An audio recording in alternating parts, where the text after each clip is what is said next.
In video games, the act of guiding players through an experience with minimal bumps through subtle level design and environment are tricks meant for players only to be understood at a subconscious level, is an art form in and of itself. An art form where its artists shape the very behavior of us humble players down to the minutest detail, painting as it were on the canvas of human psychology, just using a concerning amount of yellow paint. Now, I suck at player guidance in my games, always have. In my first game, Arena of Disco, I opened secret doors nobody could even assume existed between combat sections to separate them. I don't think anyone got particularly stuck because of how linear the game is, but carving secret holes in a level that randomly open up after combat is something you should rightfully frown at.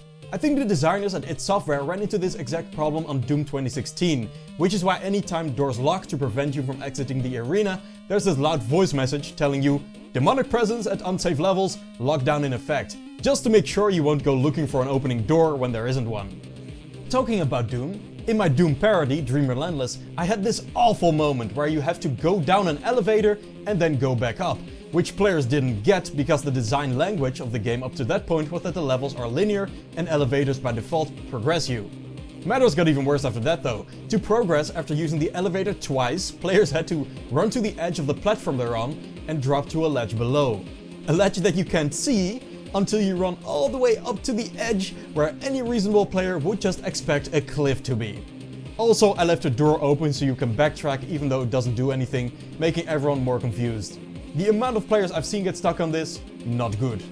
Then corrupt momentum. You'd think I'd do better 2 years in, but even in the first level, players got turned around and forgot the direction they came from and where they were headed after running around in circles fighting an aggressive enemy for a bit. Then Cold Conundrum 2, I specifically remember placing an invisible wall in this tunnel as a last resort, expecting players to see the tunnel, understand it being empty meaning there is no reason to enter it, but of course no. First playtest, immediately the player tries to run in, frantically jumping against and meleeing the invisible wall.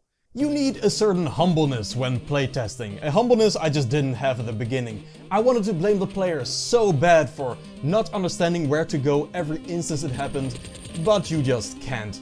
Do enough playtests and eventually you will come to terms with the fact that as long as the player doesn't purposefully act against the game, any mistake they make is on you. And that's how Cold Conundrum 2 came to have a crashed bus in the tunnel with a wall of flames in front of it. I already said it, player guidance is a subtle art. Now my examples are all very manageable, small scale, but just think of how many player guidance issues developers run into during AAA development, where absolute perfection is demanded over the course of dozens of hours of playtime from millions of players of varying skill levels. It's hard not to admire the work that goes into making us not feel lost. That being said, I don't think I'm the only one who's noticing a trend towards harsher and harsher player guidance. My first experience with obvious guidance was Mirror's Edge. We all know the game. You play as a freerunner moving gracefully across rooftops and through urban environments at high speeds. Turns out, moving gracefully at high speeds is really only feasible if you're familiar with the environment in advance, which a first-time player won't be. And so, DICE added Runner's Vision to the game, a signposting feature where the game highlights objects on the path forward in red. It's obvious, it's glaring, it's in your face, but it works, because of two things mainly. 1. The bold red fits the stylized environment art perfectly. And 2. DICE made Runner's Vision part of the lore. The idea is that this is how Faith sees the world. The result? Immersion isn't broken, and while the feature does make the game easier, there's still enough challenge and you still have enough freedom that you don't feel talked down to. It also helps that you can turn the feature off if you want to. What mainly sets this feature apart from signposting in other games is that it's supposed to be obvious. You're supposed to notice it and look for it. It's a whole different type of challenge to guide the player through means they don't notice. For example, the camera pan to our character's goal in Naughty Dog games partly exists to make sure you understand your orientation and objective so you don't get lost. But most players won't think of it that way, rather seeing it as a cinematic flair. This is good. What isn't good is when these guidance tricks are used so often, the player catches on to the manipulation. Let's talk about yellow paint. So, Naughty Dog, basically from Uncharted 2 on, started using the color yellow to subtly steer players through levels. As they moved from game to game, yellow found its way onto anything from climbables to objects pointing in the direction of the objective. Naughty Dog Yellow is a term that even a subset of players is aware of at this point. What I feel is slowly getting lost on people is that the color is arbitrary. It doesn't matter. It's not the yellow that miraculously attracts players.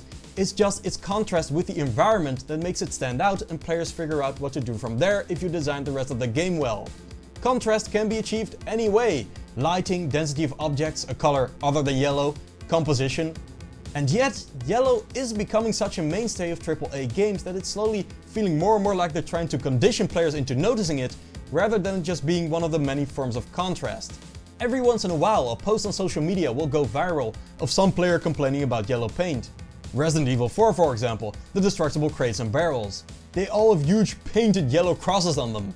Or the infamous ladder example from the same game, where the entire thing was coated yellow. There are multiple sides to this debate, a couple being quite extreme.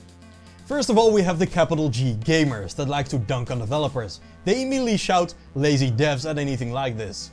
There are also dev apologists who present themselves as intellectual but don't see the biases in their own arguments. They immediately come up with excuses like, oh, this other game has red explosive barrels, oh, you don't understand that this is done in response to playtests. Then you also have the salty, lowercase g gamers that like to dunk on complaining players. They immediately try to shut down the entire conversation by claiming anyone who has an issue with this is anti-accessibility or hasn't considered the idea that maybe games aren't realistic. Of course, the true answer lies in the middle. Yes, I'm sure situations like these are the result of playtesters not finding their way and developers trying to compensate. But we can move the conversation deeper than just a yes-no question to yellow paint. First of all, how much should we even listen to playtesters in the first place? I said earlier that any mistake a player makes is on the developer, and that's true. But by overcompensating and smoothing all the edges for a minority of players, you can make a game unappealing to the majority. When a player genuinely plays a game wrong, that's a problem. But if 1 in 100 players gets lost for a couple minutes, it doesn't have to be the end of the world. As long as the path forward isn't egregiously hidden, players will blame themselves anyway. Also, if the genre of the game is something like survival horror and so isn't particularly fast-paced, it might even be a boost to immersion to get lost sometimes. Now another question, in these extreme yellow paint cases, was a different solution really not possible? The argument often is that games are too detailed now to make interactables stand out from the environment with anything else than extreme measures. Thus, yellow paint is justified. I disagree. Remember, good player guidance is immersive. The question shouldn't be, how do I make this thing stand out? It should be, how do I make this thing stand out within the context of the world and environment we're in? That's where yellow paint fails. Because yellow paint is like runner's vision without the lore to back it up. There is no reason for random crates and walls to be painted. And so players rightfully complain because their immersion is broken from the designers blatantly breaking the fourth wall. I personally kind of had this issue with Uncharted 4. Generally, all Naughty Dog's player guidance is brilliantly done, don't get me wrong. But for grappling hook points, they chose to wind a rope around a stick or beam every time, and also add a UI element when close. It's such a nitpick, I know, but my suspension of disbelief was genuinely broken every time I saw the dangling rope just because it had no reason to be there. It stopped being a contrast in the environment to draw my eye and started becoming fourth wall breaking player conditioning. Though I don't envy the designer's position in this case, because it is difficult to get players to look up in games, and in this genre of action-adventure, you don't want players to get lost too much or accidentally die because they thought something was interactable when it wasn't. Still, generally speaking, I think there are immersive solutions to every problem of player guidance. If the player can't discern between non-destructible and destructible barrels, don't just paint yellow markers all over them, maybe just make them all destructible. Maybe replace the non-destructible ones with another object. Maybe differentiate them by removing the lid of one kind. If at 3 points in a game players fail to notice a ladder, don't just paint them all yellow. Place some loot next to the first one, give the second one a material that stands out more, and add an enemy above the third one. There are so many ways to signpost the way forward that only as an absolute last resort you may consider breaking the fourth wall through excessive handholding. It will still mean you failed though. Immersion is as much a design requirement as readability, and one shouldn't be sacrificed for the other. Which brings me to a third requirement that also plays into this whole thing: engagement. You can have functional immersive signposting that is explained in-game and still fail if you've been too aggressive. Introducing Mirror's Edge. Catalyst, the sequel. In the first game, runner's vision was helpful in guiding you forward, but there was enough challenge to the parkour itself and enough freedom to veer from the path that it didn't feel condescending. In Catalyst, DICE chose to turn the already heavy-handed signposting mechanic into straight-up hand-holding. Instead of just turning objects red in your path, they also added a literal hologram flying out in front of you, showing you exactly where to go every moment. Sure, there's an in-game explanation that you're wearing AR lenses, so it's not like your suspension of disbelief is broken. But the game does become so much less interesting when it's just boiled down to running and pressing one of two buttons. And you know what's funny? Catalyst actually has excellent signposting using not red, but yellow. In the skyscraper level at least. If you turn off runner's vision entirely, which I recommend anyone do in this game, you'll see that any path forward is coded in yellow. Yellow walls, yellow obstacles, yellow slabs, yellow cables curving to your exact path. Crucially, there's just enough yellow on places you shouldn't go that I don't consider it immersion breaking. None of the yellow is out of place, unlike for example the yellow paint in Resident Evil. And it's not just that it's not out of place, I think Catalyst's execution is perfect for this type of game with this type of art style. So why is the default option to completely undermine the work of dozens of brilliant designers and turn what should be a game into a glorified QuickTime event? I mean, I understand why. Playtests, money, probably the fact that this game is partially open world, but I just fundamentally disagree that it results in a better game. I remember this brilliant observation from Hugo Martin, Doom Eternal game director. He pointed out that frustration in the player during playtests is not something you should seek to immediately smooth out. Instead, investigate further. Does their frustration make them want to stop playing the game? That's bad. But what you'll often find is that frustration and engagement cannot just coexist, but boost each other. When I'm totally invested in Mirror's Edge, in complete flow, executing moves flawlessly, dynamically finding my way forward, and I suddenly mess up by running into a wall, that is frustrating. But I immediately want to try to get that same high, and now I'm even more invested. That's not a frustration point that needs to be smoothed out by simplifying the game. At least in my opinion.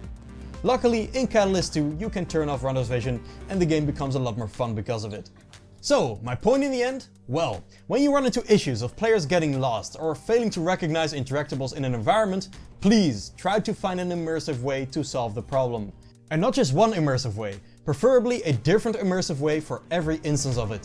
If you can't do that, this might be controversial to say, but I think even UI elements are less distracting than fourth wall breaking visual language.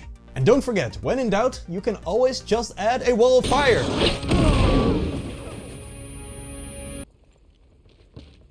It works pretty well from my experience. Thank you for watching, I'll see you around.